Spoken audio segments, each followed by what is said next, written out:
Hello everyone, welcome to my channel Pranita Shukla study hub.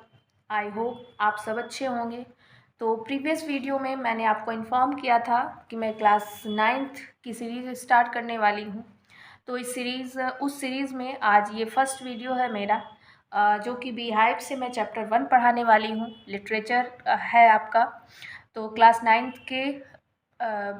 Ninth में double books चल रही हैं। एक आपकी बीहाइव होती है NCERT में बीहाइव, और दूसरी आपके सप्लीमेंट्री होती है। तो ये जो सीरीज़ होगी इसमें हम यूपी बोर्ड का ग्रामर कवर करेंगे, और साथ ही साथ NCERT के जितने भी चैप्टर्स हैं बीहाइव और सप्लीमेंट्री की, वो सब कवर करेंगे। तो ज़्यादा टाइम वेस्ट ना करते हुए मैं इस वीडियो को आगे बढ़ाती हूँ। तो इसमें हम देखेंगे कि आपका जो चैप्टर फर्स्ट है वो है द फन दे हैड। तो द फन दे हैड, इसको पढ़ने से पहले हम थोड़ा सा इस चैप्टर के बारे में जानेंगे। ये जो चैप्टर लिखा गया है ये आपके फ्यूचर को रिप्रेजेंट कर रहा है कि आज के लगभग 100 साल बाद या 100 साल से ज़्यादा, यानी कि यहाँ पे एक ईयर भी मेंशन किया गया है इस चैप्टर में 2157। तो इसमें बताया गया है कि 2157 में बच्चों के स्कूल कैसे होंगे, बच्चों की लर्निंग कैसे होगी। तो इसमें बताया गया है कि बच्चों की जो लर्निंग होगी वो ऑनलाइन होगी, मतलब कंप्यूटर पर होगी, और जो क्लासरूम होगा वो वर्चुअल होगा, जैसा कि आप ये देख सकते हैं। यहाँ पे फिगर भी दिया हुआ है बुक में। और जो टीचर होगा वो रोबोट होगा। तो रोबोटिक टीचर होगा, जिसको इस चैप्टर में मैकेनिकल टीचर का नाम दिया गया है। और जो टेक्स्ट होंगे, जैसे कि हम लोग अभी टेक्स्ट बुक के थ्रू पढ़ते हैं, तो ऐसा कुछ नहीं होगा 2157 में। वहाँ पे मूविंग ई टेक्स्ट होगा, स्क्रीन पर टेक्स्ट चलते रहेंगे।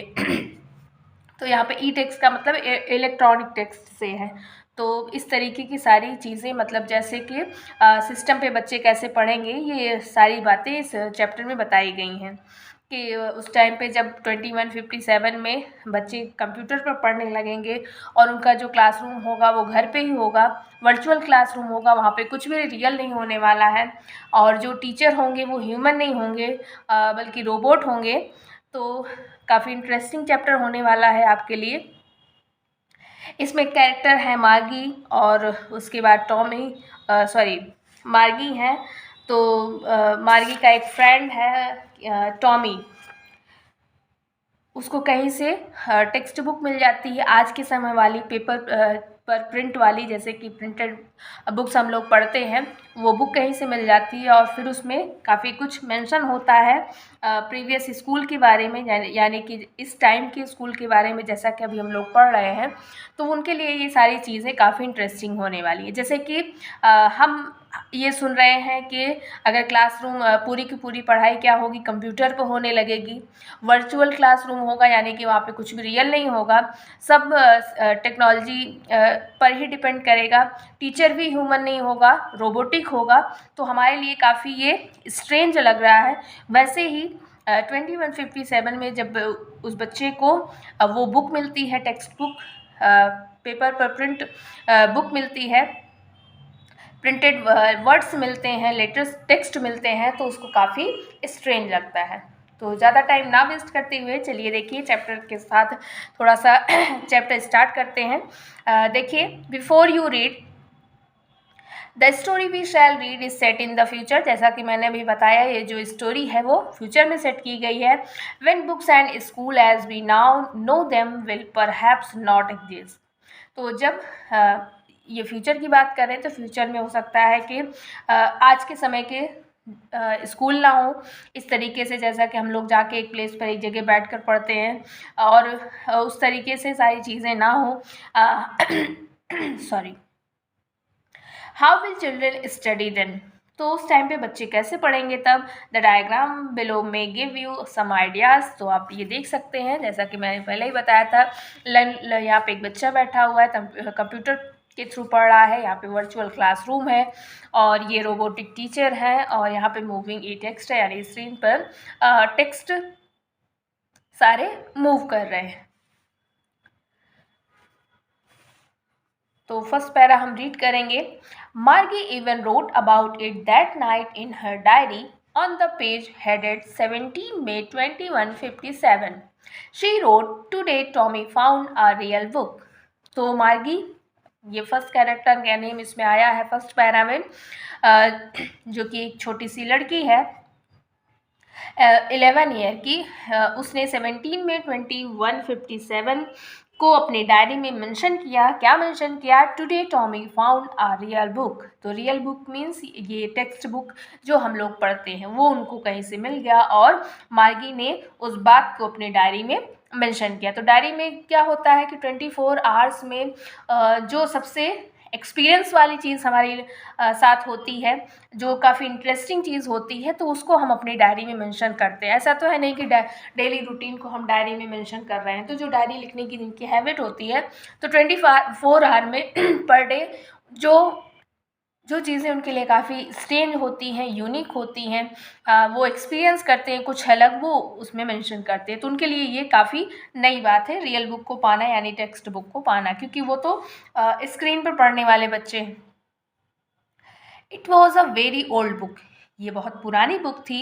मार्गीज grandfather once said that when he was a little boy, his grandfather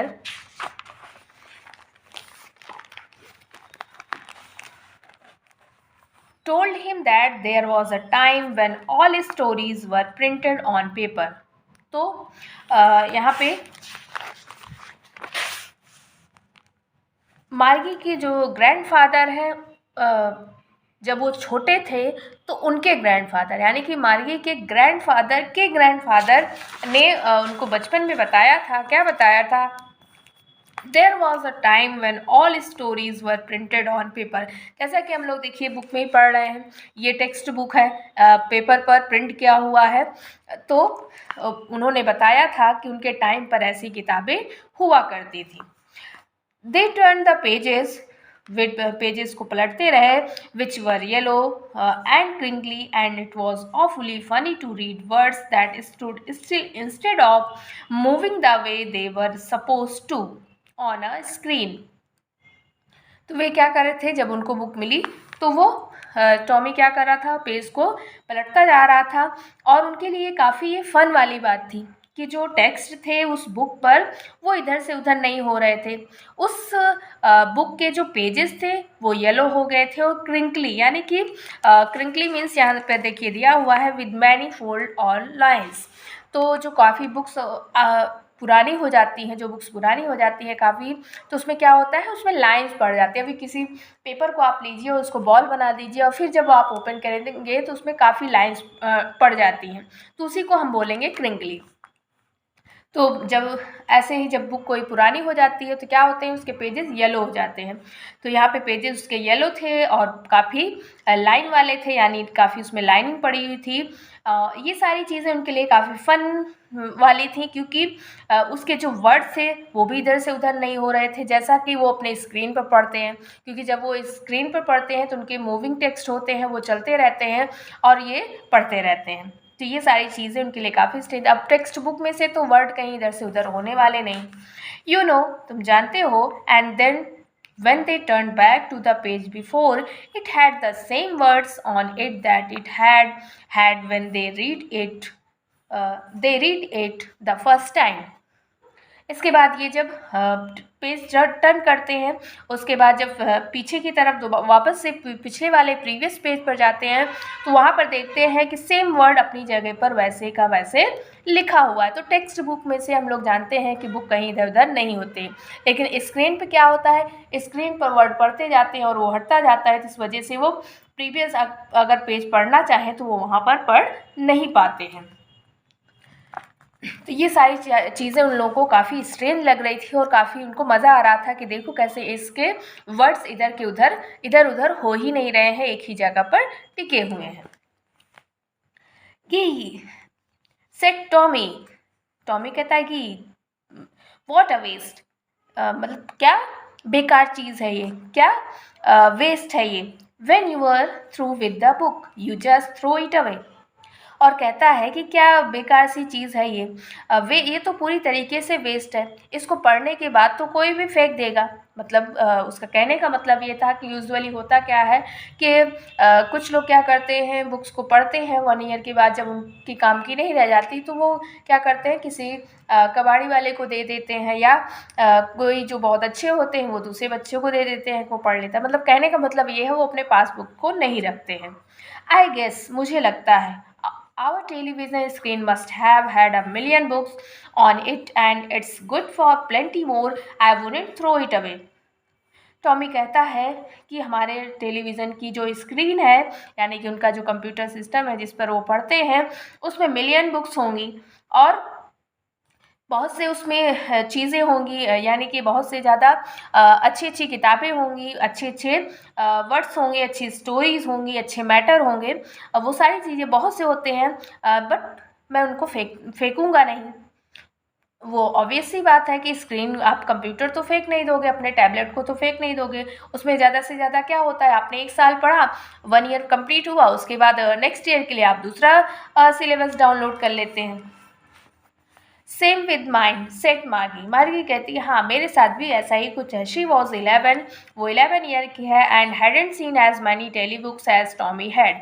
वो अभी 11, ही वॉज 13, तो टॉमी 13 ईयर का है और जो मार्गी है वो 11 ईयर की है। तो मार्गी अभी 2 साल उससे छोटी है, तो वो टॉमी के जितना टेली बुक्स नहीं देखे हुए है। अब जो बड़े होते हैं उनके पास ज़्यादा एक्सपीरियंस होता है। टॉमी ज़्यादा टेली बुक्स देखा हुआ है, लेकिन मार्गी अभी उतना नहीं देखी है। शी सेड, उसने कहा, where did you find it, तुम्हें ये कहाँ मिला। अब मार्गी का क्वेश्चन था टॉमी से कि तुम्हें ये बुक कहाँ मिली। इन माई हाउस, मेरे घर में। ही पॉइंटेड विदाउट लुकिंग, वो उसकी तरफ बिना देखे कहता है कि हाँ, मुझे मेरे घर में मिली। Because he was busy reading, क्योंकि वो पढ़ने में बिज़ी था। उस बुक को फर्स्ट टाइम उसको टेक्स्ट बुक मिली थी, तो वो काफ़ी बिज़ी था उसको पढ़ने में। इस वजह से वो मार्गी की तरफ ध्यान नहीं देता है और कहता है कि मेरे घर में। इन द एटिक, एटिक में उसको मिली। तो एटिक मीन्स क्या होता है, space just below the roof, एक ऐसा स्पेस जो रूफ के जस्ट नीचे ही होता है।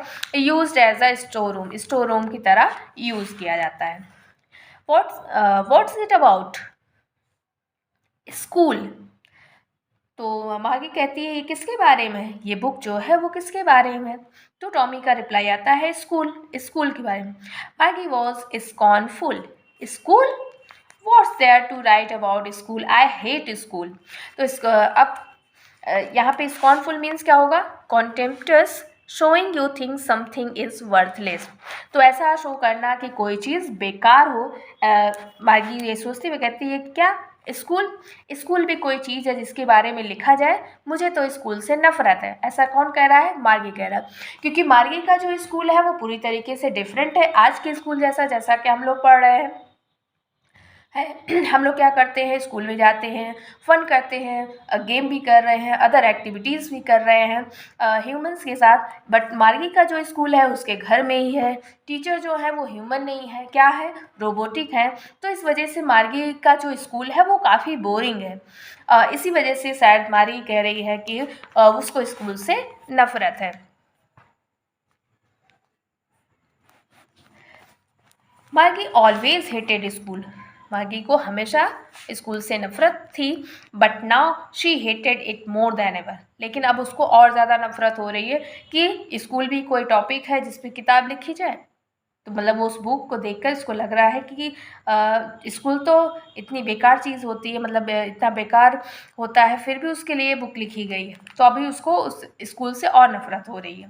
The mechanical teacher had been giving her test after test in geography and she had been doing worse and worse until her mother had shaken her head sorrowfully and sent for the county inspector. तो मार्गी के जो mechanical teacher हैं, यानी कि जो robotic teacher हैं, उनको मैकेनिकल टीचर कहा गया है, जैसा कि मैंने पहले स्टार्टिंग में ही बताया था। तो ज्योग्राफी में वो कंटिन्यू टेस्ट पे टेस्ट लिए जा रहे हैं, एक एक टेस्ट लिए जा रहे हैं, और फिर क्या हो रहा है, कंटिन्यूअस टेस्ट की वजह से मार्गी का जो रिस्पॉन्स है वो भी अच्छा नहीं आ रहा है, वो भी बेकार जा रहा है, और जिस वजह से क्या होता है कि उनकी मदर काफ़ी डिसअपॉइंट है, काफ़ी दुखी हैं, और फिर वो क्या करती हैं, काउंटी इंस्पेक्टर को बुलाती है। तो काउंटी इंस्पेक्टर यहाँ पे कौन है, जो रोबोटिक टीचर को ठीक करेगा। रोबोटिक टीचर, अब जब रोबोट है तो सिस्टम है एक तरीके से, आप समझिए, उसको सही करना होगा, उस पर हम लोग जो सेटिंग करेंगे वो उसी के अकॉर्डिंग चलेगा। तो इस वजह से मार्गी का रिजल्ट अच्छा नहीं आ रहा है, तो शायद सेटिंग में कुछ प्रॉब्लम है, कोई इशू है, इस वजह से वो क्या करती हैं, काउंटी इंस्पेक्टर को बुलाती हैं। तो आज के लिए इतना ही रखते हैं, नहीं तो वीडियो काफ़ी लेंथी हो जाएगा और आपके लिए काफ़ी बोरिंग हो जाएगा। तो आगे की स्टोरी हम नेक्स्ट वीडियो में पढ़ेंगे, और कोशिश करेंगे कि नेक्स्ट वीडियो में इस स्टोरी को पूरा हम कवर कर पाएँ। तो अगर आपको ये वीडियो अच्छा लगता है, आपके लिए हेल्पफुल होता है, तो आप लाइक ज़रूर करिए और ज़्यादा से ज़्यादा बच्चों को शेयर करिए, जिससे उनकी भी हेल्प हो पाए और वो इस वीडियो के थ्रू इस स्टोरी को पढ़ पाएँ। तो अगर चैनल पर नए हैं तो सब्सक्राइब कर लीजिए, और हाँ, बेल आइकन प्रेस करना ना भूलिए, जिससे आपको मेरे वीडियोस की नोटिफिकेशंस टाइम टू टाइम मिलते रहें। मिलेंगे नेक्स्ट वीडियो में आगे की स्टोरी के साथ, तब तक के लिए गुड बाय।